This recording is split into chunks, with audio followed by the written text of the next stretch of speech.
Welcome to the show. This is Linda Eastburn. My guest today is Matt, and he has produced a Bigfoot film called Apocalypse Bigfoot. Welcome to the show, Matt.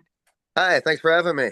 So, what made you think to make a film about Bigfoot?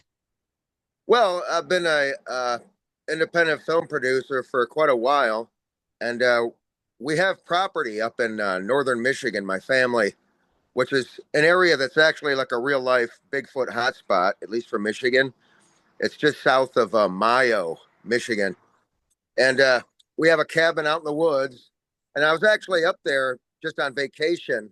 This was about 2 years ago, and a cousin of mine was kind of making fun of me, like, how come you've never made a movie, in this cabin out in the woods, right?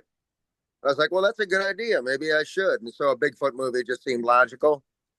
And so I got a hold of a company, a distribution company, and asked them if they'd like to buy in, on a Bigfoot movie. And everybody loves Bigfoot movies. So that's how we got started.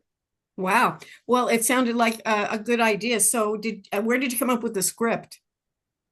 The script was the movie is kind of put together in two halves. So we shot up in Michigan is about 20 minutes worth of these hunters that sort of shoot Bigfoot by accident. They don't kill him, but they shoot this Bigfoot by accident. And the Bigfoot kind of gets revenge on them and takes them out one by one. And then so I had that portion of the movie, and I went actually down to Tennessee and filmed the rest of the movie, which is the local sheriff, and his deputy trying to figure out what happened, and yeah, figuring out that it's a Bigfoot, and they have like a specialist that they bring in as well, and so they try to take out the Bigfoot, and it's an action-packed horror movie. It sounds like it. So have you had any Bigfoot experiences yourself? No, I haven't, but up in this area in Michigan, I know that about maybe just a mile or two away from our property, there was some tracks found a few years ago, some Bigfoot tracks, and they brought in a specialist. Some guy made like plaster casts and everything, and it was a big local story. So there's been a lot of sightings up there. There was actually, even while we were shooting the movie, there was in the local paper some lady claimed that she saw a chupacabra.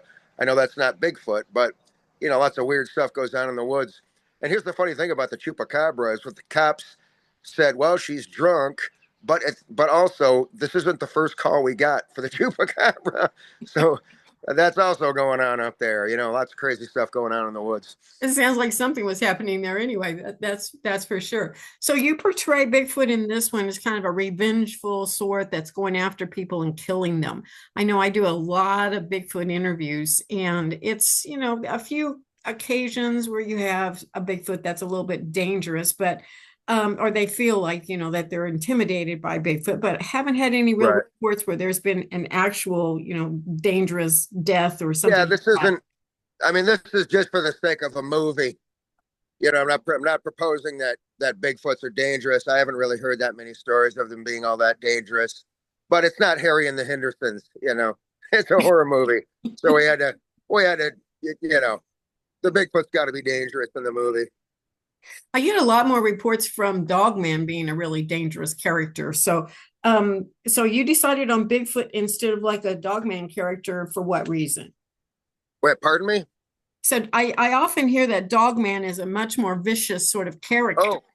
Oh, So what made you go with Bigfoot instead of like a Dogman type of character? well, we considered Dogman too because obviously that's another big Michigan legend.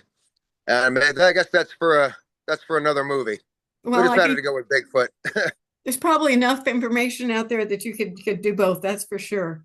So Well, I did have you? heard there's been, some interviews. I don't know if there's an interview with a guy, I think in Pennsylvania, who had some dog man experience when he was a kid with a bunch of other kids in some abandoned factories and stuff like that. Yeah, And actually, yeah, I did an interview with him. That's one of the scariest stories I've ever heard in my life. yeah, yeah, It yeah, was, yeah. But he sounds. I mean, I believe him. I believe yeah, him. yeah, I absolutely do. Yeah, it was just an amazing story, and he tells it still with such, passion. from his memory of what happened, and very, very scary, very odd too, very odd experience. And then there's another guy. I don't know if you're familiar. There's a story. A guy shot a dog man, and he went back, and I guess he got there was some federal agents, and they're like, "You killed our asset."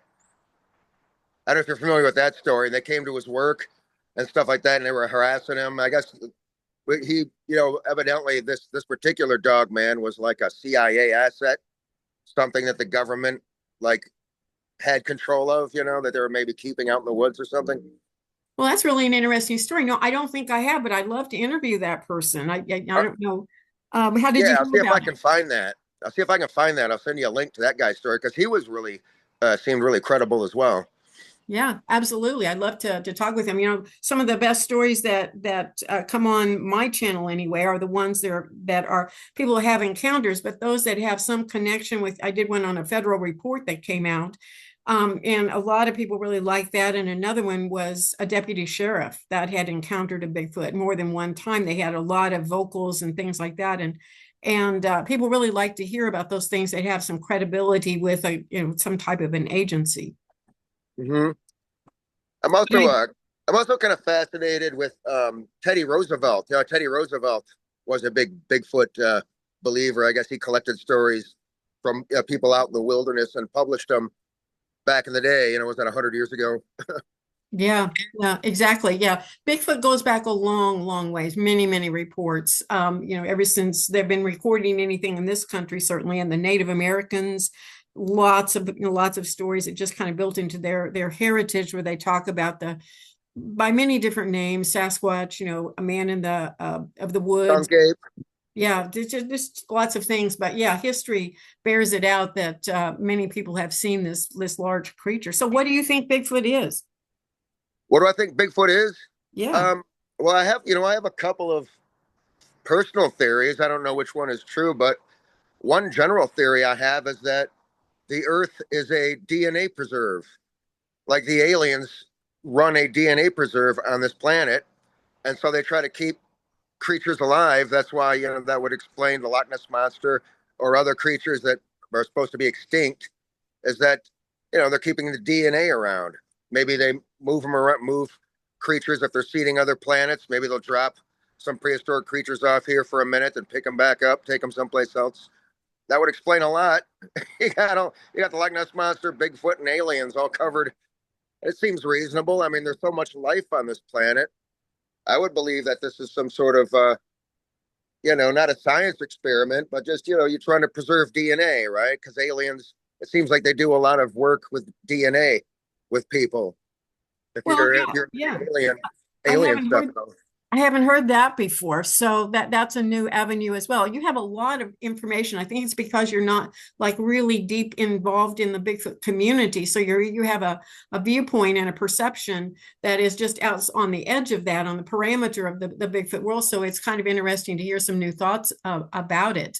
If this is a DNA preserve, and let's say, Bigfoot, Dogman, Loch Ness Monster, all of these things, that are out there, do you think humans are also, I mean, we're plentiful here, but do you think we also are an alien oriented species that they're trying to preserve our DNA?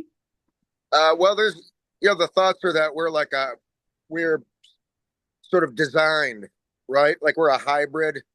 Like we were sort of, like they sort of manipulated our DNA to sort of turn us into who we are. I mean, there's that theory that we were sort of created, by aliens to dig gold for them or something, uh, thousands of years ago, and then we're just sort of left here. But obviously, another idea would be that Bigfoot would be an interdimensional being, right? That's a popular one.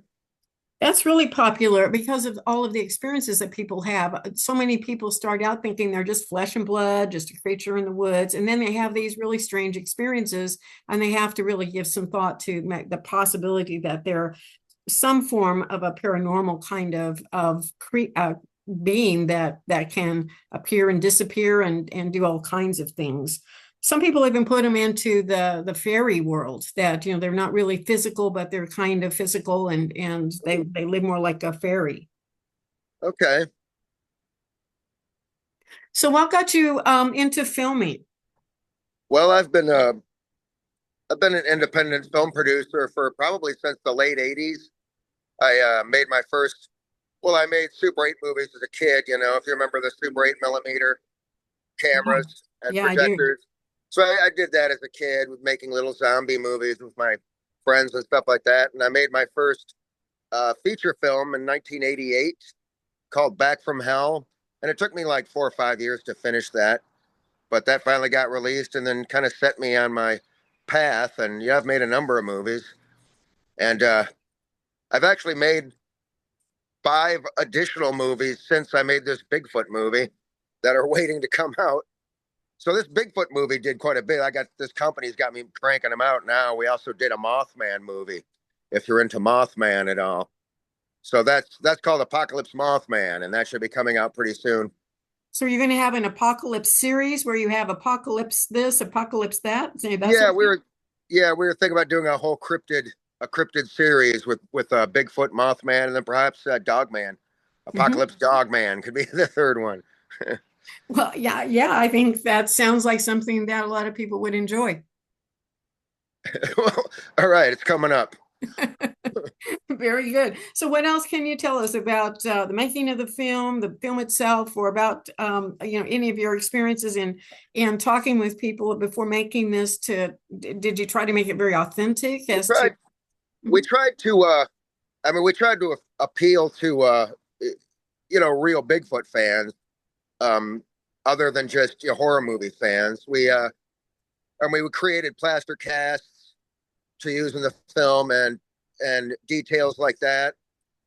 And we just tried to keep the movie really energetic. There's lots of effects. The Bigfoot's fairly convincing, I guess. He's got dreadlocks. We gave him dreadlocks just to be different. Um, and It's just a fun movie, and it's out now. I don't know if people are aware. You can find it on Amazon Prime and Apple TV, and what else? Oh, Fandango at home. And yeah, if you like Bigfoot movies, you'll probably like this one. At least I hope you will. Well, I have a big fan base of Bigfoot, so I'm sure a lot of them will go out and look at it. I want to thank you for coming on today, Jesse. I mean, Matt.